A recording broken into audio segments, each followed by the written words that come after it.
Eurotunnel se met à l'heure de l'énergie solaire. C'est un bien vaste chantier pour décarboner ces installations qui va être déployé sur le territoire de la concession.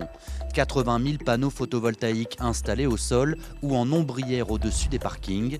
Le faible courant qu'ils produiront sera converti sur place en électricité haute tension pour alimenter directement une partie des 400 trains qui circulent quotidiennement sous la Manche.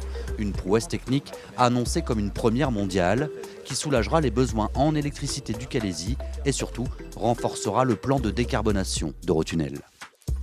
Notre mix énergétique reposera à terme sur 5% sur de l'éolien qui seront déjà installés, 12% venant du solaire et puis le reste par l'électricité classique sur laquelle nous sera alimenté par le réseau public.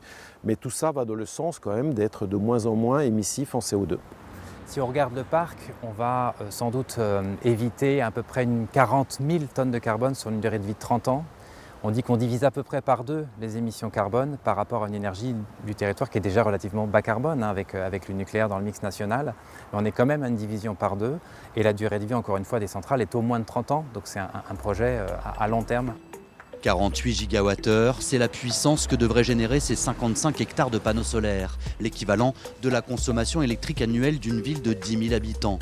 Le chantier démarrera au second semestre 2026 pour une mise en route de cette innovation en 2028.